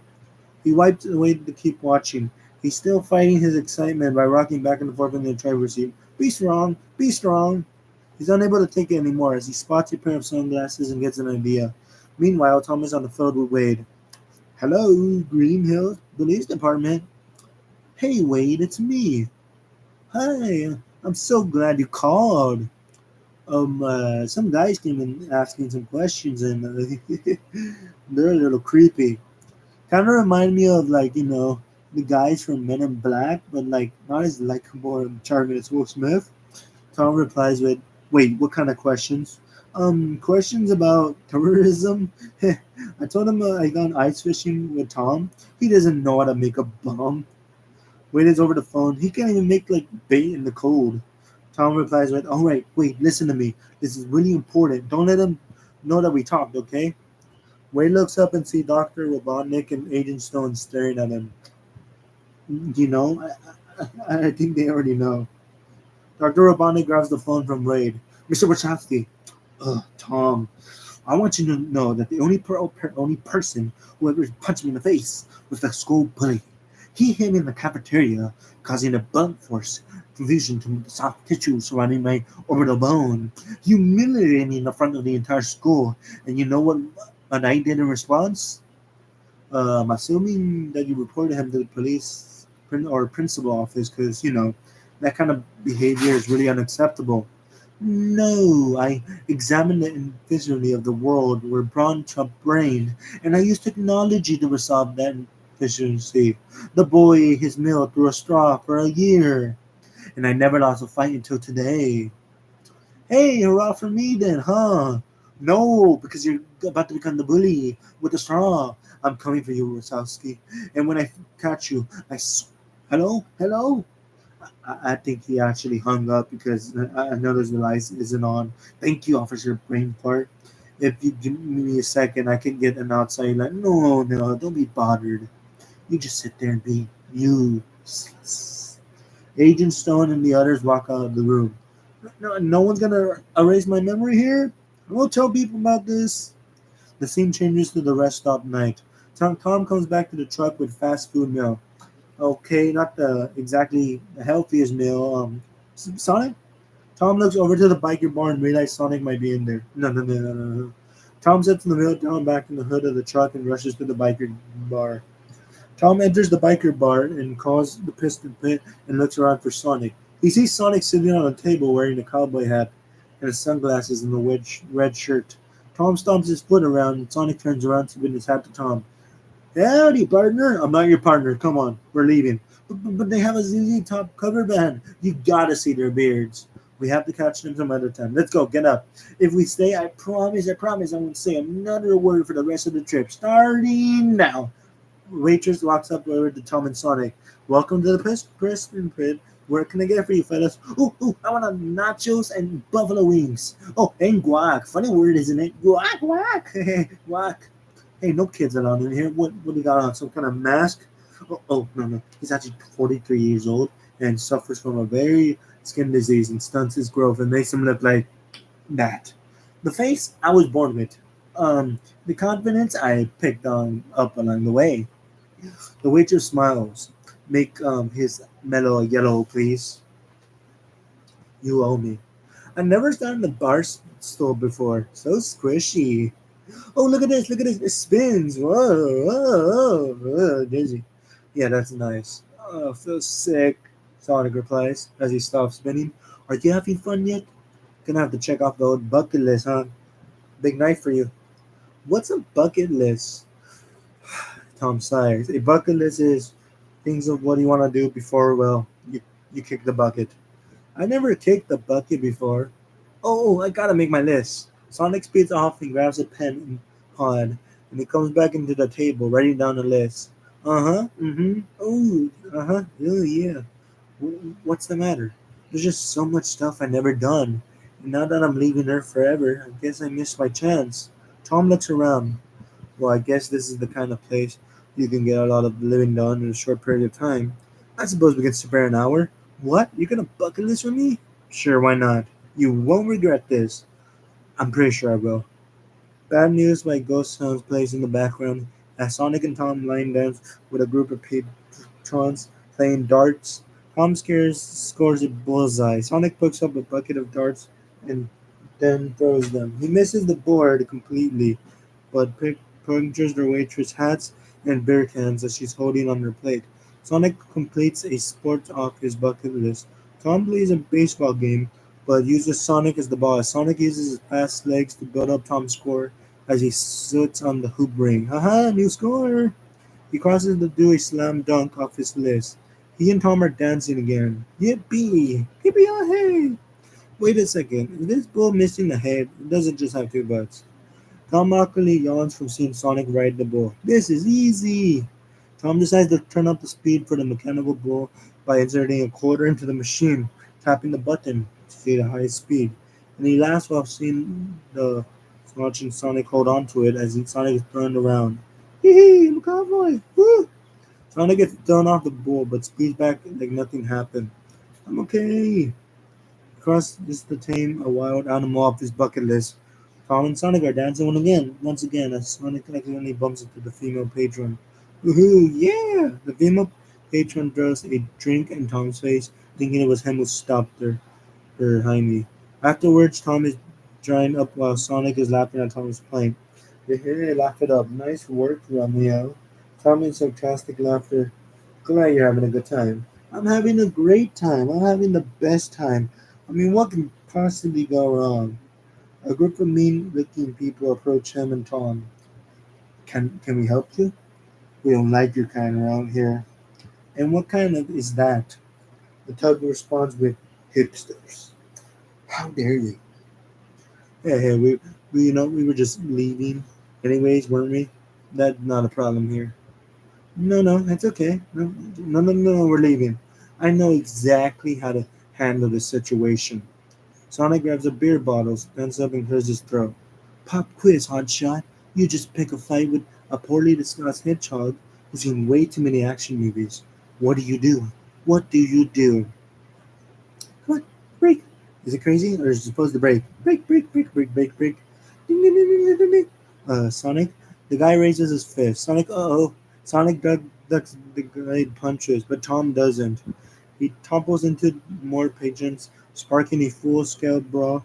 Tom punches two brawlers and dodges a third. Woohoo! Yeah! Tom sarcastically goes, nice going. Thanks, it's awesome, right? Who's next? Who wants some? Who did I get a beat up? Hey, anyone see my waitress? I'm still waiting on those buffalo wings. He sees a thug from earlier cracking his knuckles. Why, you. Sonic jumps and punches one of the thugs in the face repeatedly in slow motion. Somersaults and slams back on his floor. Ha ha! Sonic blows up on the fist and the thug turns around and growls aggressively. Uh-oh. The dog runs to tackle him, but now time seems to have stopped, and everything is frozen in place. As Sonic awareness is increased tenfold. Really? Sonic speeds away, leaving his hat and shirt in midair. The song "Boom" by X and Mansers play as Sonic runs around the bar, flying food and spills beer hanging in the air. A funny man has his foot uh, and teeth all broken, flying, and his phone is in midair. Sonic grabs the phone and takes a selfie as Sonic runs full tilt into a flying empty boot, and Sonic sees that the Tom is about to be punched with two bullies. He pulls the beanie over the ice on one of them, then stretches the underwear of another and hooks it under a close happy eagle and he pushes Tom out of the harm's way. He then runs to the edge of the bar. He then there's a half dozen chili dogs and then he grabs two burning sparklers from the tray. The woman has two men in a headlock. Sonic covers their heads with mustard and ketchup and sticks the sparklers into the woman's ear. He covers two fighter heads to toe and toe with toilet paper. He weaves along strings of flags towards the rest of the burning patrons. Each of the pair are mirrored with each other's positions, and last would end the flags to a ceiling fan. He runs up to the wall and pulls off a volunteer's hand. Leaping from person to person, Sonic is able to carry the bear's head to the bald guy and place it on his head. Sonic's hat and shirt still hang on in midair, and he gets back into them. He grabs a checkered napkin and holds it up like a meditator. The scene returns to normal speed, and everyone is neutralized by Sonic's tricks. Olé! Blinded by the bear head, the charging bully flies through the front window, only Tom is left standing due to Sonic saving him from the fight. Tom looks around as the injured people, even seeing one of the Taylor paper mummies fall to the ground, and Sonic sides up along Tom and the bar. So, should we get order? Yeah, time to go. Sonic and Tom rush off the piston pit and make a beeline for the truck. Ah, that was amazing. He throws his disguise off to the side. Wait a second, did we even pay for our tab? It doesn't matter. Watch this. I always wanted to do this. Sonic jumps inside across the hood of the Tom's truck in slow motion, barely notice the fast crew from earlier, and he slides into the truck. Woohoo! Get him! Sonic waves. See a cigar? The bar patron chases after the truck. I can't say for sure, but I think they like me. Come on, don't let them get away. Sonic and Tom are now far away from the patrons, and they celebrate their victory with laughs. Woohoo! Yes, yeah! Ah, Tom holds his side of the face. He got you pretty good. I'm alright, I've been hit harder. Did you see how much toilet paper you used? The next person that goes into the bathroom with nothing to wipe with. Sonic and Tom are now at the hotel. The floors were sticky. The crowd was rough. Sonic is jumping excited on the bed, while Tom grabs some ice for his bruises. And the odds were against us. But there was no stopping Donut Lord and the blue blur. He scratches another one off his bucket list. Tom sits down while on bed, while Sonic sits on the other side. You're a weird little dude. He hands Sonic a makeshift ice pack. Sonic starts imitating Tom as he tends to his bruises, which makes Tom notice and he gets annoyed. Okay, so what are we gonna do now? I'm gonna pass out watching TV, and I think you should too. This is my last night on Earth. I want to spend every last second of it. Is Thompson still tending to his bruises? Alright, anything you could find to do in this room? You knock yourself out. Sonic looks around and zips all over the room, doing pretty much everything he can do to amuse himself. A self-pillow fight, ripping out tissues, tearing over a light, opening and closing a drawer from the inside channel, surfing, spinning around, a painting wildly, flushing the toilet, sweeping around the room, and finally finishing up with a shower and going back to the bed wearing towels in his head. Good times! One night I thought a fly which annoys Tom even more. Oh, come on. He waves the air. That's awful. What did you eat? He lays down on the bed. I think it's called a chili dog. You may want to check on your fur on that one, buddy. Okay, so what's this next planet you're supposed to go to, right? It's no Earth, I can tell you that. No people, just breathable air and drawing mushrooms in there. Tom shrugs it off and says, Well, look at that way. At least you won't be the only fun guy.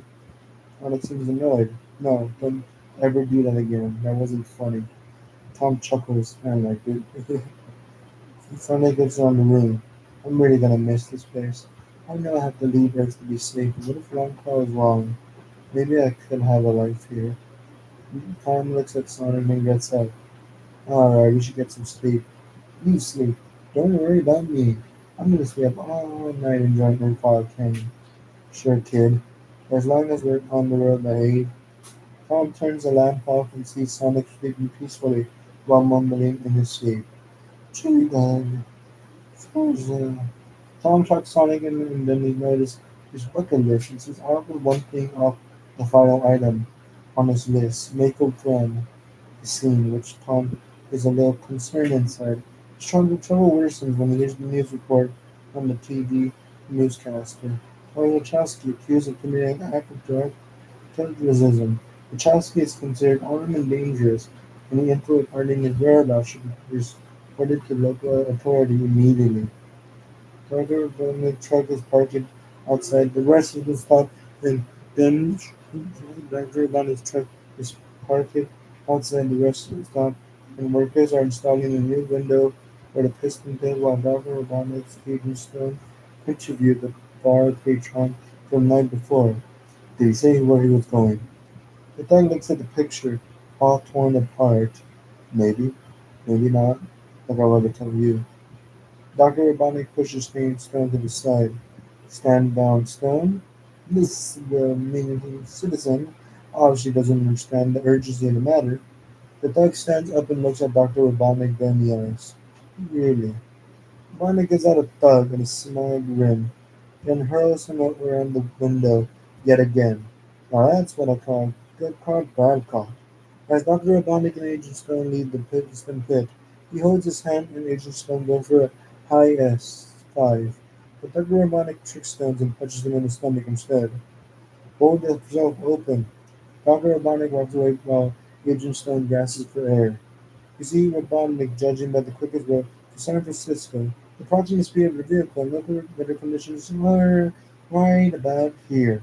The image of the road map shows zooms in and shows Tom's truck on the track. That's brilliant, sir. Robotnik responds with thank you for nothing. Sonic and Tom are driving into California. So, what's on your bucket list? Who, me? Yep, everyone has a bucket list, right? Well, sure, but I mean, you're the one leaving Earth soon, and I'm not planning on dying anytime soon. Oh, but don't be so sure. Your best friend is a magnet for danger. Oh, and you're allowing yourself as the bestie, hmm? Mm-hmm. No problem, pushers, but I mean, I like you, of course, but like, we're not best friends. You took me in last night. Tom chuckles. Fine, fine, best animal friend. I'll be my dog, Ozzy. Okay, let's drop the increasingly humiliating topic of conversation. Okay, let's give it to me. Okay, there is one thing, Greenhouse. I always felt like an owner, more like a babysitter than a real cop, you know? So I want a chance to prove myself under real pressure. I'm gonna move to San Francisco, become a street cop, and I don't know, see if I have what it takes. Tom looks over at Sonic, whose jaw is dropped open in shock. What? What? Who's your face doing that? You're leaving Green Hill? Tom looks annoyed. Okay. Why? Why are you leaving Green Hill? This may be hard for you to understand, but Green Hill is a small town. It's a very small town. Oh, it's not a small town. There's hundreds of people. It's a small town, dude. It's the perfect town, and the people need you. Come on, I clean out their gutters. I jumpstart their cars in the winter. They can call anyone else to do that. Sure, but they call anybody, but they call don't. They call you. Dr. Robotnik begins to set up his capture plans, looking through a hologram screen and watches the road from the perspective. Eeny, miny, mayhem. A large battle machine equipped for traveling on roads travels down the road. We cut back to Sonic and Tom. You're not making any sense. Would you calm down? You come from a great town with great people, and by my count, zero bad guys trying to kill you. The drone car crashes up beside the pond. Besides, what can be more important than protecting the people you care about?